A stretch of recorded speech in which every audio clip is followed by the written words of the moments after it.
Good morning, good evening, good afternoon. We are back with the Ulgansah Witches. This is chapter 9, and it's going to be one of the last, for a little while anyway, of new characters that we're going to introduce in this story. This one is called Dawson. Here we go.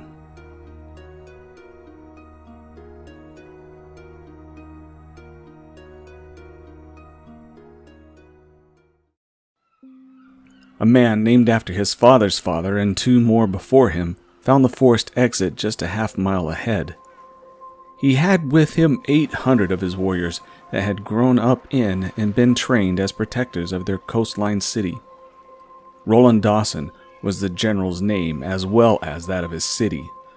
Dawson was the most northerly city of Ag, had a large fishing trade, thriving timberworks, smithing, and a large population.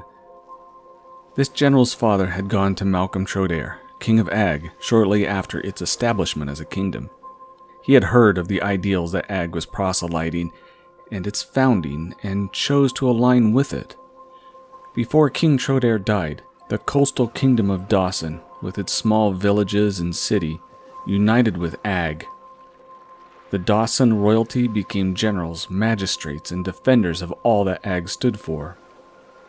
Roland was a loved general by all of Ag, and especially by those of the coastal regions. Even the people of Brine and their leaders respected him.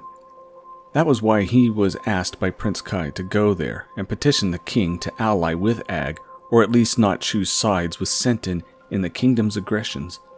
But as they came close to clearing free of the forest along the oceanside road that led to Brine, they saw an awful and foreboding sign.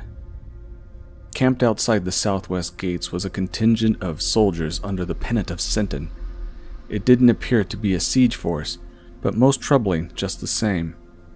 Roland caused his men to hide within the forest and lay wait for understanding of why Sentin and his forces were outside Brine's gates. "Terence, gather 2 spies. I'm going into Brine and trying to discover what has happened. In the by time you are in command, we need as much information as possible. Then runners need to be sent home and to Webben. This is most unfortunate." Roland gave orders to his second-in-command, Lieutenant Terence Lockmore. "Aye, General. I'll have disguises brought out. Best go as tradesmen or hunters. Everyone else would not be believable." "Right. Especially with what looks to be like more than 1,500 army regulars camped outside. Have some of your men bring down a couple of deer and fowl. This needs to look authentic.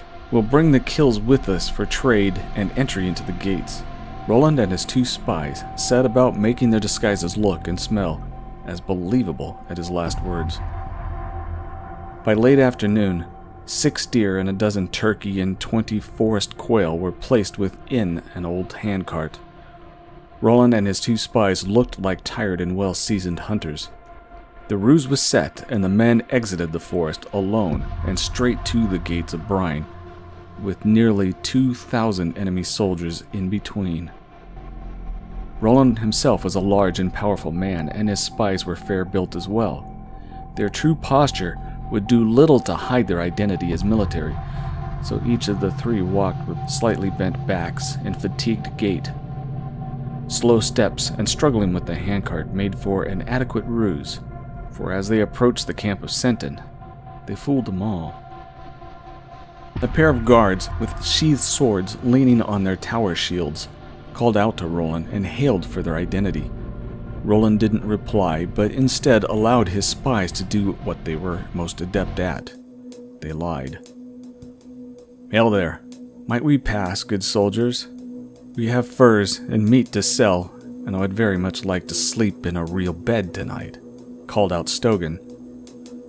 The senior guard took a moment to inspect the cart, then replied, "That's fresh meat. You men are good hunters. Give my friend and I one of those turkeys and 2 quail, then you can pass. And I think a bath would do you better than the bed. You smell worse than our entire camp." Both soldiers laughed. The spy was good at his job and knew how to deal with the soldier guards. If he accepted the offer too readily, it would probably lead to suspicion. "4 quail. We have families to feed. Be kind to them," he said with a very effective voice. "No, 4 won't do. 6 quail and you may pass. If you don't agree, we will take everything and chase you off as thieves. Then how will you feed your families? The other spy by the name of Ford grabbed 6 quail by the feet, then handed them to the guard. We see your point. 6 it is, and thank you. The 2 guards looked at the men, then at the quail with smiles. We're eating good tonight. All right, you filthy dogs, go. Use the password 5th crown if you get stopped before the gates. Now get moving. You stink of shite. Stogan lifted the back end of the cart while Roland pulled on the front. There was a clear path through the camp of the soldiers to the Brine Gate. What the men saw as they passed through was disturbing. None of the men appeared to have any pride or desire to be in uniform. Their faces, the way the camp was organized, and the talk of the men gave the impression that these were conscripted men, not well-trained soldiers. Even still, their actual number was just over 2,000, and conscriptions or no, this was a formidable force. Just before they passed by the last of the camp and came upon the gate, a scream was heard. Roland's first instinct was to show alarm and run to whoever needed rescuing, but was quickly stopped by Ford. In a subdued voice, Ford explained, "Sir, we must ignore the sounds. If we break character, our mission will fail. Our men in the forest will be hunted and killed, and Senton will know we are here. There's nothing we can do." With the sounds of a woman being abused, beaten, and treated anything other than a human, through clenched teeth, Roland replied, "I can't ignore this. I may not be able to act, but I will never forget what these men of Senton are capable of. The day will come that they will regret these abuses."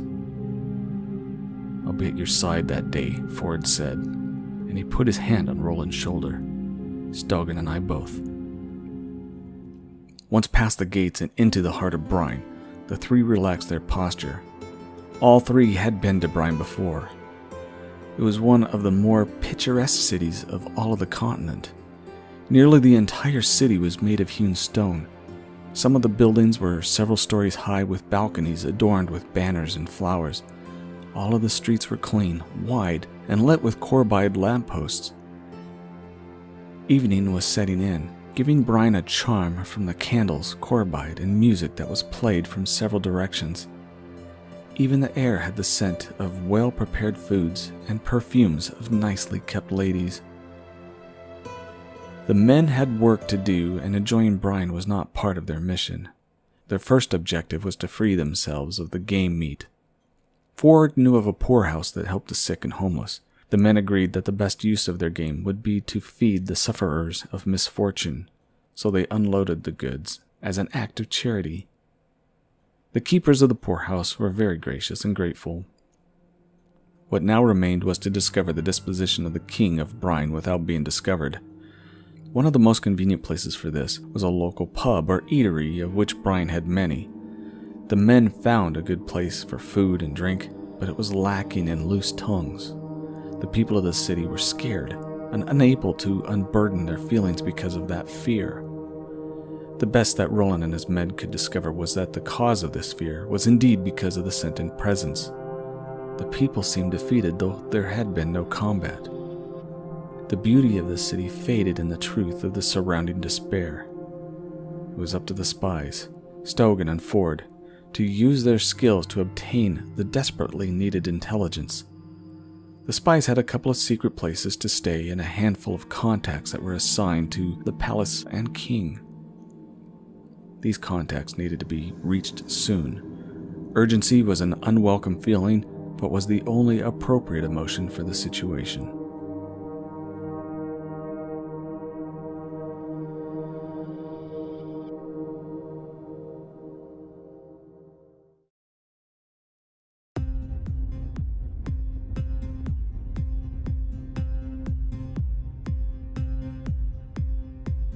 End of Chapter 9.